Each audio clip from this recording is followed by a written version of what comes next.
The Elysian Diva. Let's talk about it.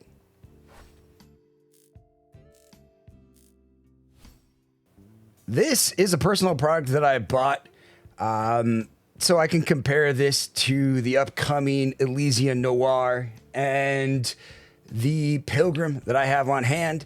So I can kind of get the full Elysian experience, and I think it'd be kind of fun.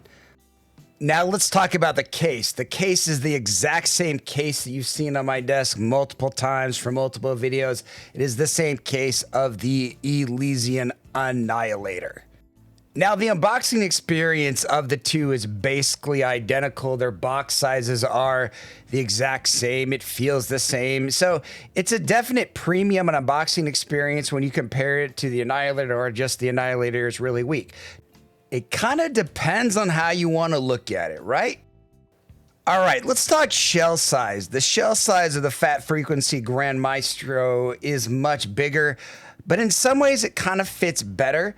The Elysian Diva fits the exact same way as the Annihilator. It's exactly the same size. And so it's, I don't know, it fits in my ear, but there is kind of a little bit of a problematic size. Like you can see this compared to the Afu products, which fit me very, very well, that the nozzle is a little bit wider. It is a little bit thicker. It is kind of meatier, but it fits me fine and it's comfortable for me. But again, with any product over a certain price point, you really should demo them first and not just trust one reviewer online. It's by far the way to go with comfort. The cable, I mean, the included cable is pretty nice. It feels like a $200 to $300 cable. I mean, I don't know. It's really unwieldy, unmanageable. Like I was trying to take some photos of it and it just wasn't working. But it feels nice. It feels premium. This, I think they're all 4.4, and you can tell it has kind of a nice shimmer and shine to it. But I mean, if you look at it, it's just unwieldy. It's hard to manage. You know, the Diva is a legend, but it's not without fault and it's not without problems. It has some great things about this IM, and I absolutely love it, but it's not perfect. Its bass, while in some ways satisfying, is in some ways a little bit too much. The vocals of the Diva is pretty much the star of the show. Like for some reason, everything on the vocal soundtrack sound a little bit more pronounced. And so when you're really looking for something to have vocals pop and shine, I personally can't think of an IEM that can do it better. I think the Annihilator does it in its own way, and it does different things, and so does the Fat Frequency Grand Maestro. But to me, this is still a special IEM at any cost. Let's talk about the graph of the Elysian Diva. The channel matching. The channel matching on this unit is really good. I didn't really have any problems with it. I thought it was beyond exceptional. I have a few units that I can show you sometime. If you really want me to talk about channel matching, I can. But to me, to my ears, and to my coupler, it seemed like this Diva was perfect or within exact levels of where it should have been. One thing to note about the Diva is it has 3 levels of adjustable bass. And this is done by a little screwdriver on the back, which is actually a pretty eloquent mode because I've never had it flip or had any issues with it. Unlike the Grand Maestro, the vocal dip switches do come up and down, and it is, while not, I wouldn't say it's a huge pain, but it is not ideal on the Grand Maestro. And so on this IEM, it is really nice because they do stay in place. I want to talk about the bass of this because going forward, there's only one of these that I'm going to be using. The red Diva, if you can see here, the green line here is very lean to my ears, and I didn't really like it. It's really beyond my target.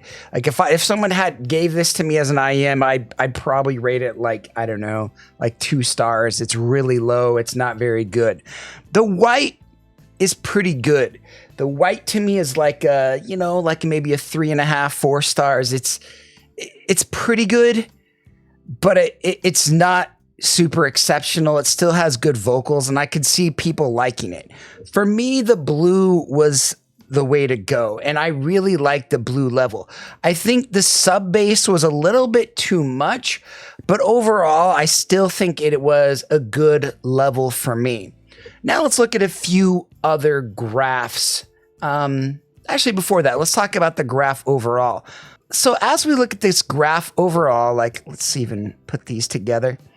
But if you look at this, this is pretty darn close to my target, to the point where, I mean, there is a lot of sub bass, like an insane amount of sub bass. And I do like that amount of sub bass, but I can see it maybe being a little bit daunting. The quality of the bass isn't really as popping as I think some dynamic drivers.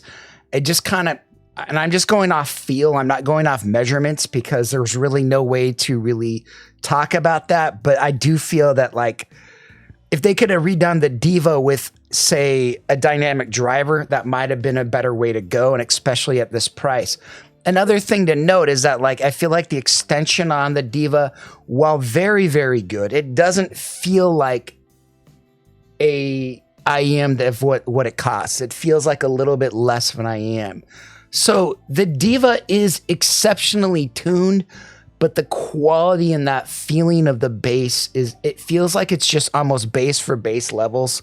Like somebody's just cranking it rather than there's actually quality there. And maybe I'm wrong, but that's just kind of how it feels to my ear. Let's look at a few other graphs. All right, let's look at the Annihilator. Now the Annihilator, they have a lot of similarities with their graphs. And you have to remember, past like 8K, all this stuff, it's kind of 50-50, it's kind of spotty, and it's hard to really tell. So what can we really tell looking at these two graphs? The Annihilator has a little bit more sub bass kind of coming in here. I like that. I think it's better than the extra mid bass. I think the bass quality and texturing of the Annihilator just feels a little bit less harsh, and I like it. There is kind of a little bit of a finicky brightness / detail of the Annihilator, while the Diva feels a little bit more, I don't know, it feels all BA, and it feels like it has a lot of good things going on, but there's some kind of interesting things about it that make it not exactly perfect. And again, with IEMs of this quality, in some ways we're just kind of stretching and trying to push for extra information and talk about a feeling or an idea of what we might think. Looking back at the graph, I mean, you'll notice a few minor things as you look at this graph. Again, a little bit more sub bass with the Annihilator. You'll also notice a little bit more extra early energy with the Diva. You'll notice kind of this peaky minor cat ears peak with the Diva, and that is kind of something interesting to note. Let's look at IEM while I'm thinking about peaky cat ears. We're going to look at the Mirai. The Mirai kind of reminded me of this IEM. And if you want to talk channel mismatching, the Mirai, my unit had a ton of channel mismatching, and it was a consumer unit, not a review unit. And I think that was one of my major faults with it. Like, the Mirai has a really beautiful graph, like you can tell this higher one, but that lower one and that channel mismatching is absolutely horrific. And I spent almost 3 hours trying to fix that. But you'll notice they do have kind of a similar tonality to them. But again, you know, to me, the Diva is just by far the better IEM. It pops out a little bit better, has a little bit better 1K, a little bit more increased energy around 4K. It's just, to me, it's overall a better IEM, and I think it sounds a lot better in ears. All right, next one I want to look at is the Elysian Pilgrim, and this is the OG Pilgrim, and you'll notice a lot of similar trends. Like, I'm not gonna lie to you. I think the Pilgrim is an insane value if you want to compare these graphs. I mean, it's literally a fourth of the cost of the Diva. A fourth. It's simple. It's elegant. It's beautiful. I think it has better bass. It sounds really good. There is this problem of this 5 to 6K, and I feel like there's a little bit more brightness in the Pilgrim. And sometimes I hear it and I feel like I'm overly sensitive to it, and sometimes I don't. I'm like, oh wow, the Pilgrim's so great. So I think it kind of depends, you know. This extra energy will sometimes bother me and won't. But I think the Pilgrim also has really nice voices, as a very similar tonality, same brand, same kind of house sound. And you oftentimes you'll find a lot of house sounds. People will do their upper mids the same kind of way. And it's one of the more kind of important areas of graphs as you look at things. And so while I look at these two, it's tough. I would say that the Pilgrim has better bass. I would say that the Diva has a better fit, has a better cable, but it is also hard to justify its price over the Pilgrim. And it makes a really compelling market for like somebody who's just coming in new to the hobby, being like, yo, Jatus, what should I buy? I mean, to me, I'd be like, you know what? Try the Pilgrim. You might like it. I think it's pretty awesome. And I legit think the Pilgrim's awesome, despite some people not. But I absolutely love that IEM. And I think it's a super impressive IEM for the price. And I think it's just a lot of fun. All right, the next one I'll look at is the Jupiter. And the Jupiter is kind of interesting. And you'll notice some similar trends here with the Jupiter versus the Diva. I think the Jupiter just kind of has more pleasing sub bass, and these are right around the same price. Like, I also like that the Jupiter doesn't have multiple tunings. It just has that one tuning. And I think the bass is done better in the Jupiter, just that extra sub bass, a little bit less, or extra mid bass and a little bit less sub bass, I think is a really nice thing to have in this graph. And if we look at this and we balance this at, say, 1.5K, you know, when we normalize this here, and you'll notice, you know, this has, both have pretty good dips. The Jupiter does have a little bit of energy here, but I didn't notice that. When I listened to the Jupiter, I still thought it was fantastic. But what you will notice is that it's basically, you're kind of scooping out the mids to the Elysian Diva, which, I don't know, it's not necessarily a bad thing, but I'm really starting to fall in love with this L-shaped tuning. We'll talk about a few other IEMs in a second, but I mean, to me, if somebody came up to me and was like, hey, which one of these two would you recommend? They're at the same price, the Jupiter or the Diva. I kind of think I would have to go with the Jupiter. I like the fact that you can swap the cable a little bit easier. I think the fit and comfort's about the same. I think the quality is the same. The Jupiter also has a dynamic driver for bass. It also has EST. I think it has better drivers. I think it's better tuned. I think it's the better IEM at that price point. But it doesn't discount from the Diva being a bad IEM. This is one that's going to be kind of crazy, like the Explorer, Jay. Just how, well, these don't even compete. I want you to notice some trends. And I want you to notice from about 1.5K all the way to here how this line matches everything. This just has this extra sub bass, which doesn't feel great to me. This has a dynamic driver bass and is like about that same level. Like, to me, the Awful Explorer and the Elysian Diva basically have the same level of bass. It's just a fantastic little IEM that I really, really enjoy. Like, whenever I have it in ear, I'm just like, wow, this thing's how much? I love that set. I think it's great. Again, the Diva has a lot better vocals. It does match my target a little bit better and a little bit more pronounced. So if you're really looking for almost like artificial popping in vocals, the Diva is the better set.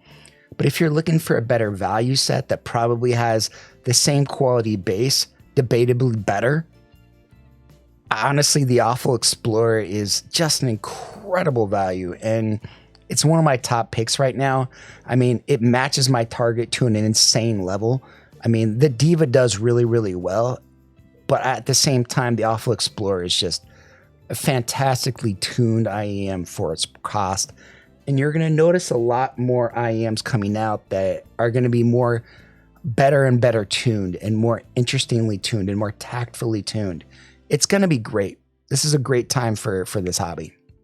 All right, let's talk how the Diva ranks. Again, I think this is a fantastic set. It's one of the higher ranked sets that I've ever really felt. Like, I really like this set. Like, it's, to me, it's a better IEM than like almost everything on this list, save like 2 or 3 IEMs. It's also a better value proposition than a lot of other IEMs out there. I think it's a fantastic set. I think it's a really something to consider if you're in the market for an IEM. But at the same time, you know, stuff like the Pilgrim exists, stuff like the Hype 4 exists. There are other cheap options that are very good values and I think sound absolutely incredible. I think if you're in the market for the best of the best, the creme de la creme, this is a great IEM to consider. But if you're just looking for a solid set that's not terrible, there's a lot of other options that you can consider that might work for you and be a fraction of the price. I do think the Diva is a really good IEM, but I kind of would have to recommend the Hype 4 to people that want to save money. But, you know, if someone gave me the option to get either one of them depending on the price and I could never sell it, yeah, I would take the Diva in a heartbeat. But I do find the Theaudio Hype 4 a slightly better value. And that's hopefully what I'm trying to clarify here. And if you guys have questions on that, let me know. All right, so the Elysian Diva, it's a great set. It has some minor issues. It is a little bit exaggerated in that vocal region, and it does feel a little bit overly pronounced. Some people are going to find this completely unnatural, completely crazy. It also kind of has questionable bass, questionable extension. Again, I think this is a very good IEM and a strong IEM, but I can imagine other people liking other IEMs better, and I could find myself finding another IEM that I like better for this at half the price someday. But right now, I can't think of one that I like better, you know, in that kind of category, save maybe the Jupiter. So it's kind of hard for me to say what's better to my ears and what would get my full recommendation. But the Diva as it stands is a fantastic set and it gets a full recommendation. Thanks for watching. You're still here. It's over. Go home. Go watch another IEM video. It's done. That's the entire video. What more do you want?